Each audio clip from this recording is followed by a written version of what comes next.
নমস্কার বন্ধুরা, টুলটুল চ্যাটার্জি চ্যানেলে সকল ফ্রেন্ডসকে ওয়েলকাম জানাচ্ছি। আবার একটা নতুন রেসিপি নিয়ে চলে এসেছি, আপনাদের সঙ্গে সেই রেসিপি শেয়ার করব। আজকে যে রেসিপি শেয়ার করতে যাচ্ছি, ব্রোকলি নিয়েছি, একটা গোটা ব্রোকলি নিয়েছি। ব্রোকলি পনিরের তার সঙ্গে ভেজিটেবলস কিছু থাকবে, সেই রেসিপি তৈরি করব। পনির নিয়েছি 100 গ্রাম, কিউব আকারে কেটে নিয়েছি। কড়াই তেতে গেছে, কড়াই বসিয়ে দিয়েছি, গ্যাসটা অন করে দিয়েছি। কড়াইয়ের মধ্যে দিয়ে দিচ্ছি রিফাইন্ড অয়েল, দিয়ে দেবো সামান্য পরিমাণ নুন,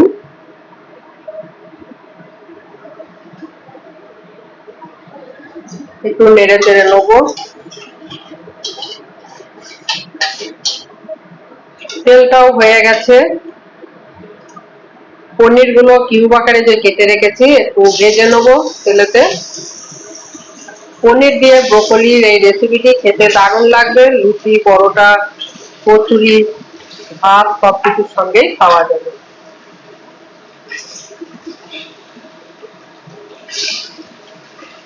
এইভাবে ভালো করে একটু ভেজে নিতে হবে।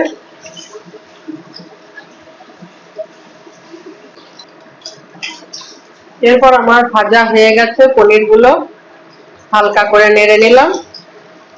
এরপর একে একে তুলে নেব।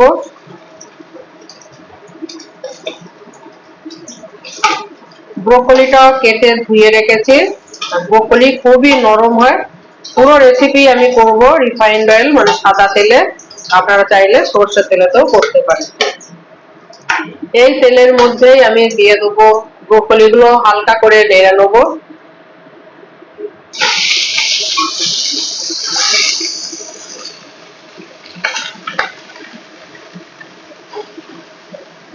এখন দেখতে এক কড়াই লাগছে, যখন তরকারিটা হবে তখন কোথায় কমে যাবে ব্রোকলি গুলো। একটু নেড়ে চেড়ে নিচ্ছে, সামান্য পরিমাণ তেল দিচ্ছে, 1 কলা মতো তেল দিলাম। এরপর নেড়ে চেড়ে নিয়ে একটু ঢাকা দিয়ে দিচ্ছি।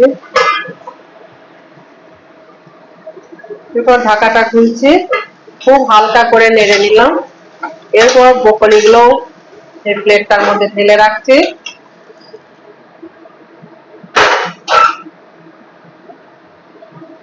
কড়াইয়ের মধ্যে আবার দিয়ে দেবো রিফাইন্ড অয়েল,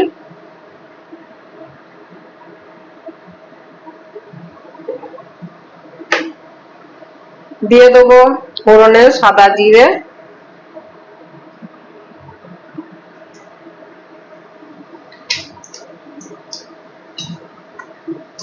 ফোড়নটা হয়ে গেছে।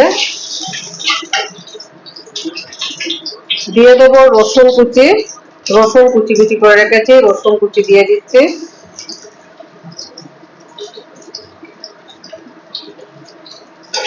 একটু ভেজে নেবো রসুন গুলো।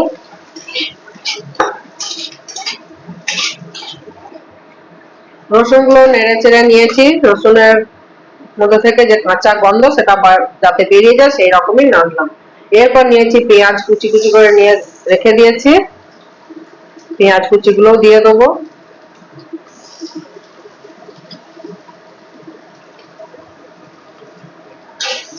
এরপর পেঁয়াজ গুলো ভালো করে নেড়ে নেবো, কাঁচা গন্ধটা যাতে বেরিয়ে যায়। এরপর দিয়ে দিচ্ছি 2টো কাঁচা লঙ্কা চিড়ে রেখেছি, কাঁচা লঙ্কা গুলো দিয়ে দিলাম। পেঁয়াজ গুলো ভাজা ভাজা হয়ে গেছে, দিয়ে দেবো টমেটো, মটরশুঁটি রেখে দিয়েছি, টমেটো গুলো লম্বা লম্বা করে কেটেছি অবশ্য, দিয়ে দিচ্ছি কড়াইয়ের মধ্যে।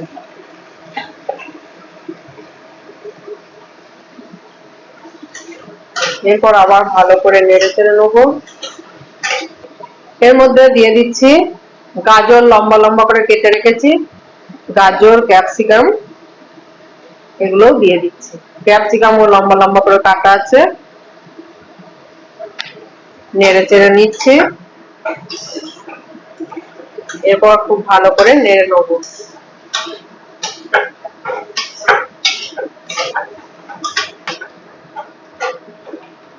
এর মধ্যে দিয়ে দেবো নুন,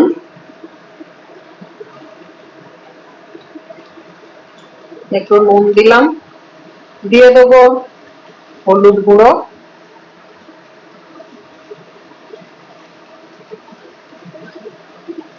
এরপর ভালো করে আবার নেড়ে নেবো।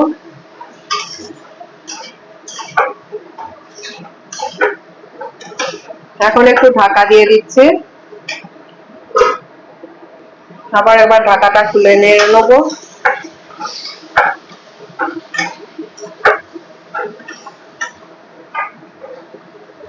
এরপরে দিয়ে দেবো আদা বাটা আছে, আদার সঙ্গে সামান্য একটু জিরে বাটা আছে, আর ধনে পাতাও বাটা আছে এর সাথে।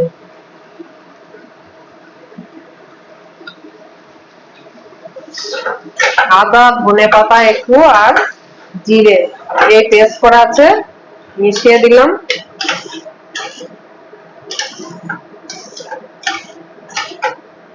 এরপর আবার ঢাকা দিয়ে দিচ্ছে, এরপর ঢাকাটা খুলে আবার দেখে নিই।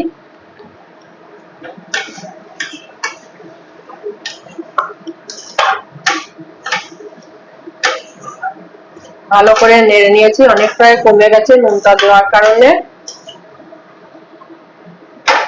এর মধ্যে এরপরে যে ব্রোকলি গুলো ভেজে রেখে দিয়েছিলাম, ব্রোকলি গুলো কড়াইতে দিয়ে দিচ্ছি। পনিরটা এখন দেবো না,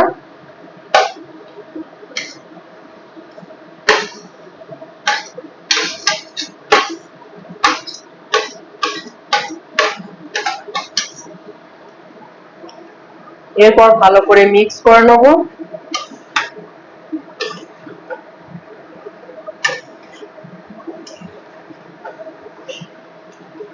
এর মধ্যে দিয়ে দেবো ঝালের জন্য শুকনো লঙ্কার গুঁড়ো, রেড মির্চি,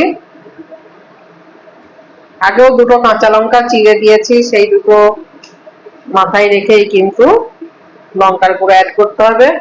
এরপর দিচ্ছি কাশ্মীরি লঙ্কার গুঁড়ো, ঝাল যে যেমন খাবেন সেই রকম ঝাল দেবেন, সেইটা বুঝেই ঝালটা অ্যাড করবেন। কেউ কম ঝাল খায়, কেউ বেশি ঝাল খায়। শুকনো লঙ্কার গুঁড়ো আমি দিলাম, আপনারা শুকনো লঙ্কার জায়গায় গোলমরিচের গুঁড়ো দিতে পারেন। এরপর আবার ঢাকা দিয়ে দিচ্ছি, এরপর ঢাকাটা আবার খুলছি, 2-4 দানা চিনি দিয়ে দিচ্ছি, ব্যালেন্সটা ঠিক থাকবে। আর দিয়ে দিচ্ছি আর একটু নুন, আগেও নুন দিয়েছি, সেটা মনে রেখে বা মাথায় রেখে কিন্তু নুনটা অ্যাড করতে হবে। এরপর আবার নেড়ে চেড়ে নেবো।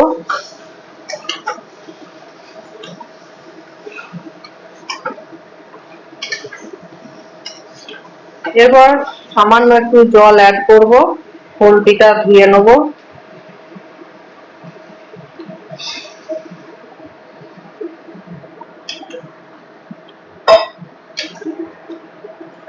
খুব সামান্য পরিমাণ জলটা দিয়েছি।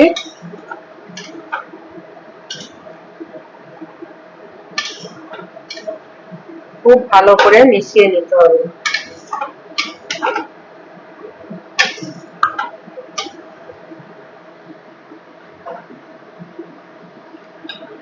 এরপর ঢাকা দিয়ে দিচ্ছি, গ্যাসের ফ্লেমটা একদম লোতে দিয়ে দিন। এরপর ঢাকাটা খুলে একবার দেখে নিই, একবার নেড়ে দিচ্ছি। দেখুন ব্রোকলি এক কড়াই হয়েছিল, কোথায় কমে গেল, কমে গিয়ে কোথায় চলে গেছে কড়াইয়ের মধ্যে। সিদ্ধ হয়ে গেছে গাজর আর ব্রোকলিও তো খুবই নরম।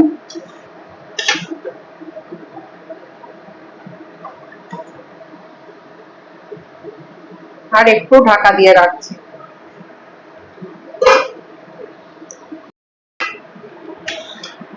নেড়ে চেড়ে দিই, গ্যাসের ফ্লেমটা এখন বাড়িয়ে দিলাম। এরপরে যে পনির গুলো ভেজে রেখে দিয়েছিলাম, সেই পনির গুলো কড়াইতে দিয়ে দিচ্ছি।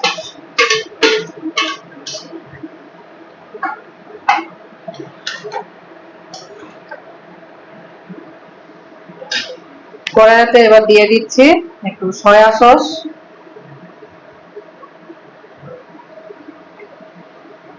দিয়ে দিচ্ছি টমেটো সস।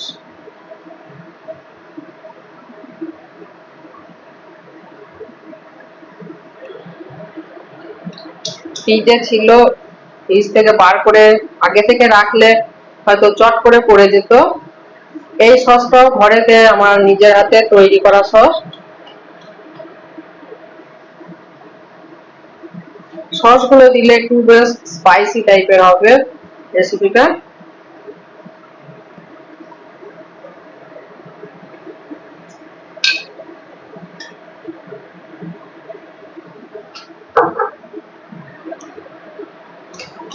এরপর খুব আস্তে আস্তে নাড়তে হবে, তাহলে পনির গুলো ভেঙে যাওয়ার সম্ভাবনা থাকবে।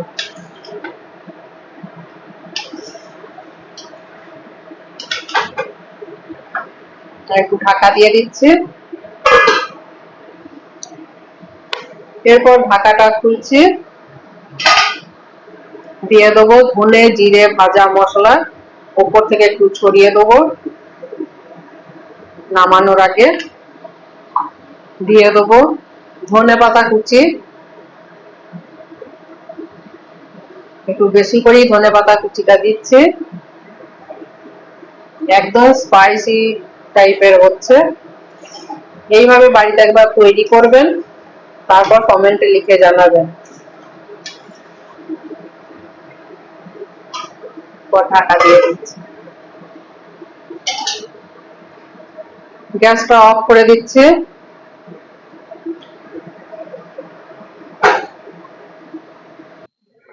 আমার রেসিপি সার্ভ করা হয়ে গেছে, ব্রোকলি পনির ভেজ দিয়ে স্পাইসি রেসিপি। দেখুন কত সুন্দর হয়েছে, খেতে কিন্তু হবে অসাধারণ। একটু টেস্ট করে দেখি কেমন হয়েছে।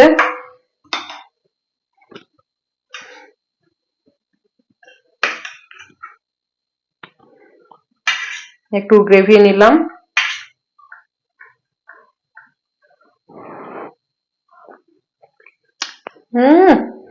দারুণ হয়েছে, ফাটাফাটি। ব্রোকলির এই রেসিপিটি যদি কচুরির সাথে খাওয়া যায় কেমন হবে বন্ধুরা? লুচি, পরোটা, কচুরি বা ভাত সবের সঙ্গেই ভালো লাগবে এই রেসিপি। যদি ভালো লেগে থাকে আপনাদের, তাহলে लाइक देवें, प्रचुर प्रचुर शेयर करबें, प्यारा सा कमेंट कर दीजिए, लाइक कर दीजिए, जल्दी जल्दी तुरंत तुरंत एंड शेयर कर दीजिए। दारुण হয়েছে, যেমন কচুরি তেমন স্পাইসি এই ব্রোকলি পনিরের রেসিপি। পুর ভরা কচুরি দেখুন। আবার নতুন কোনো রেসিপি নিয়ে নতুন কোনো ভিডিও নিয়ে আসবো, আপনাদের সঙ্গে সেই ভিডিও শেয়ার করব। যেমন সফট হয়েছে পনির, তরকারিটাও স্পাইসি হয়েছে। দারুণ দারুণ, অসম্ভব সুন্দর হয়েছে। আজকে এই অবধি, ভালো থাকুন, সুস্থ থাকুন, নমস্কার, থ্যাংক ইউ।